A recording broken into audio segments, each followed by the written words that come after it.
Tennessee has become the 6th Republican state to agree to send National Guard troops to Washington, D.C. to assist President Trump's growing takeover of the nation's capital. The Republican governors of Louisiana, Ohio, South Carolina, West Virginia, and Mississippi are also sending National Guard troops. Many of the troops arrived Tuesday. The Republican governors deployed the National Guard even though many of the states have cities with worse crime rates than D.C. This comes as the online news outlet, The Handbasket, reports D.C. National Guard members have begun actively training to carry pistols on the streets of D.C. President Trump sent in the National Guard last week after claiming D.C. is facing a crime emergency, even though records show violent crime in the district is at a 30-year low. In January, the U.S. Attorney's Office of the District of Columbia put out a press release headlined "Violent Crime in D.C. Hits 30-Year Low." But President Trump has questioned the numbers, and now federal prosecutors have launched a criminal investigation into whether D.C. police manipulated data to make crime rates appear lower. The DOJ probe will be run out of the office of Trump's hand-picked interim U.S. attorney for the District of Columbia, former Fox News personality Jeanine Pirro. Meanwhile, the Washington Post reports a new poll found 80% of D.C. residents oppose Trump's executive order to federalize D.C.'s law enforcement. D.C. Mayor Muriel Bowser's accused Trump of engaging in an authoritarian push by deploying the National Guard. This is Mayor Bowser speaking Monday. The numbers on the ground in the district don't support 1,000 people from other states coming to Washington, D.C. You know that. This is not about something that fits into logic. So if you want to know what's happening, the question is really not for us. It's for why the military would be deployed in an American city to police Americans. That's the question. Community organizers have rallied against Trump's deployment of the National Guard. This is Samantha Davis, the founder of the Black Swan Academy, which helps empower Black youth. This is not about crime. This is about control. This is not about public safety. This is about power. Last week, Donald Trump suggested that our children in D.C., as young as 14, should be tried as adults. Let me ask you, do we want that? No! And Trump's U.S. attorney has said that she wants to come after our youth and was frustrated because I can't get my hands on them. Do we want that? No! Trump threatened that if D.C. didn't start punishing our children more harshly, then he would federalize our city. Do we want that? No! Trump will not bully us into preying on our children. We will not sacrifice our children to a tyrant. We go now to D.C., where we're joined by Keya Chatterjee, the executive director of the group Free D.C. Keya, welcome to Democracy Now! The number of troops that have been deployed, can you give us an update? We know 6 Republican-led states have agreed to send troops. And as NPR reported this morning, in a number of cities in these 6 Republican-led states, the crime rates are worse than Washington, D.C. That's right. Thank you so much for having me. What we're seeing here is something that would be considered an act of civil war if D.C. were a state, if we had equal representation under the law. There's National Guard coming from one state to another state against the wishes of the elected officials and of the people who are here. So this is clearly straight out of the playbook of any dictator. They want to take over the capital of the country in order to silence dissent. And we actually are very vulnerable to that here in D.C. because we don't have statehood, we don't have equal representation under the law, we don't control our elected officials don't control our own National Guard. These are vulnerabilities that are not just vulnerabilities for the people of D.C., but these are vulnerabilities to the people of this country and our democracy, and therefore vulnerabilities to the entire world that is being put at risk by this takeover of D.C., this armed takeover of D.C. that is combined also with this surge of Trump's forces that are, doing a lot of the same things that we're hearing about in the rest of the country in terms of kidnapping people, and we're seeing a lot of illegal activity here too. We're seeing illegal checkpoints. We're seeing, racial discrimination. We're seeing illegal stop and frisk. I mean, that's touching people's genitals without their consent. What we're seeing is lawlessness, but it's all coming from the White House.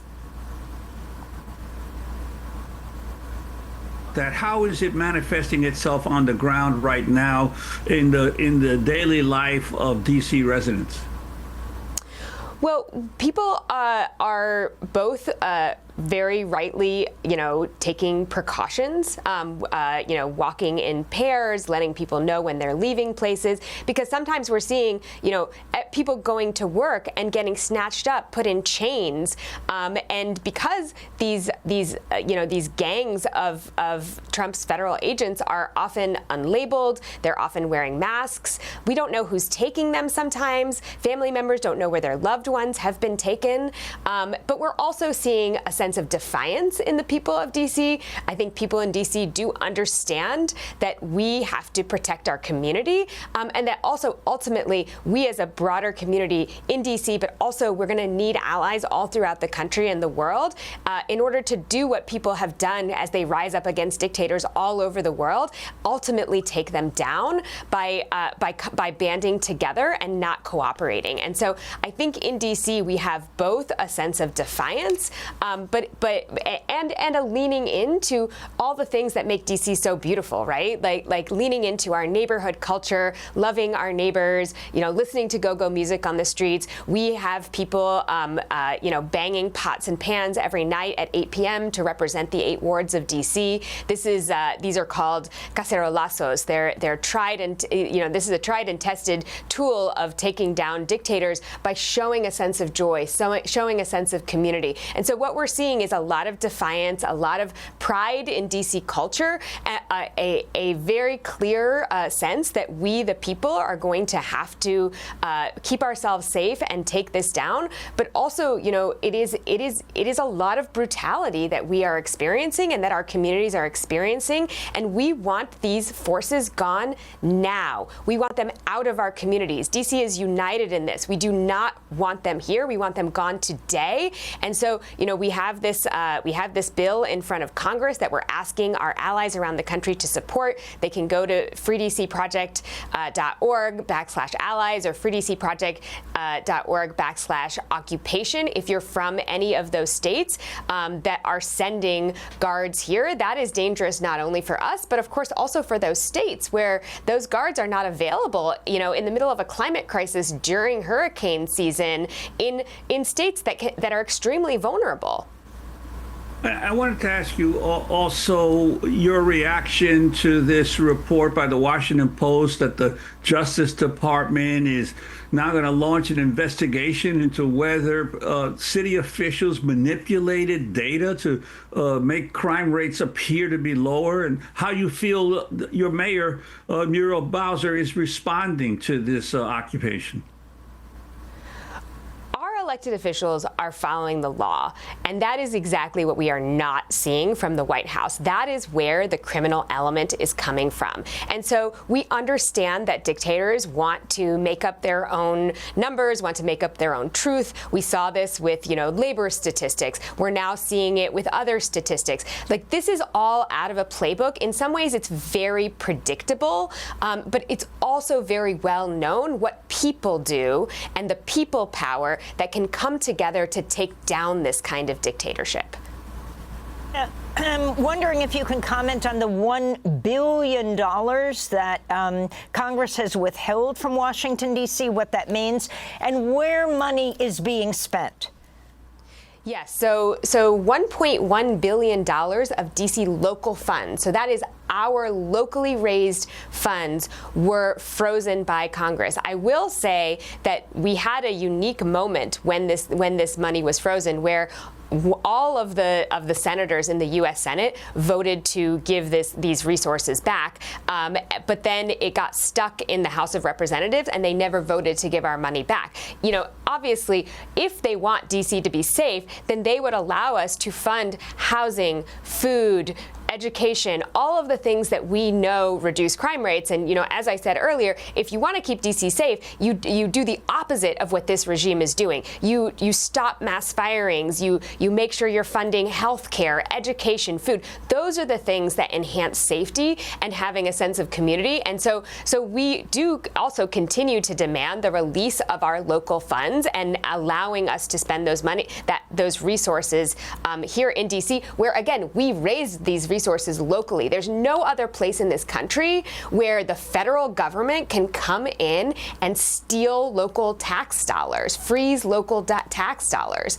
And so I think it is important for people to understand why this is an important moment for people to care about a free DC, to care about statehood for the people of DC, and to actually give us, for once, equal representation under the law, because the reason we don't have it is a legacy of slavery and a legacy of racism. And this is a moment for people who believe that in equal rights to stand with DC, because right now you're either with DC or you are with tyranny. And whether it's a corporation or anyone else any other entity in this country, this is a moment where people have to decide, are you on the side of the people or are you on the side of this dictator and this tyranny? I just wanted to ask you about President Trump's threats against the unhoused population of Washington, D.C. This is Jesse Rabinowitz of the National Homelessness Law Center speaking outside the White House. Locking up people you don't like or don't want to see is textbook authoritarianism. Trump is testing opinion by focusing on groups that he believes to have little public sympathy, like folks who live outside. Right now, they are coming for homeless folks, trans folks, and migrants. But rest assured, soon they will come for everyone who is not a white, straight, cis, wealthy Christian man. The only solution is solidarity and collective action. Finally, Keya, we're just wrapping up right now, Keya Chatterjee. They've already dismantled the largest unhoused encampment. Can you talk about what's happening to the unhoused in Washington, D.C. as now it looks like thousands of troops are moving in and now being allowed to carry pistols?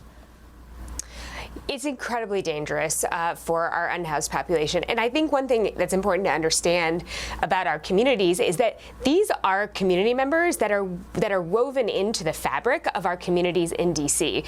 We have a newspaper called Street Sense magazine, Street Sense newspaper that is written by and sold by people who are houseless in our community. These are neighbors who we know. We see them outside. We talk to them every day.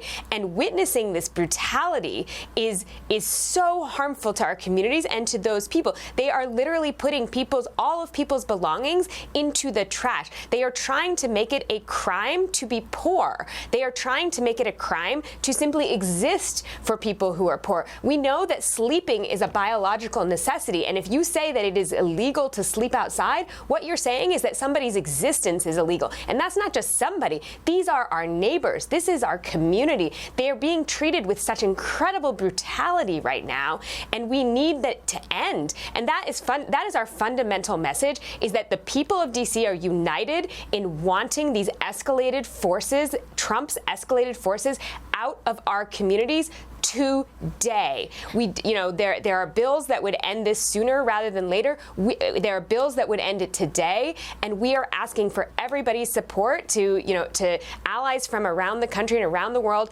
Visit our website. Again, it's freedcproject.org/allies or /occupation, and find out how you can help us, because we are very united that this attack on our people, whether it's our houseless neighbors, whether it is immigrants, whether it is anyone else, it needs to end. Keya Chatterjee, we want to thank you for being with us, Executive Director of the group Free DC. Thanks for watching Democracy Now! On YouTube. Subscribe to the channel and turn on notifications to make sure you never miss a video. And for more of our audience-supported journalism, go to democracynow.org, where you can download our news app, sign up for our newsletter, subscribe to the daily podcast, and so much more.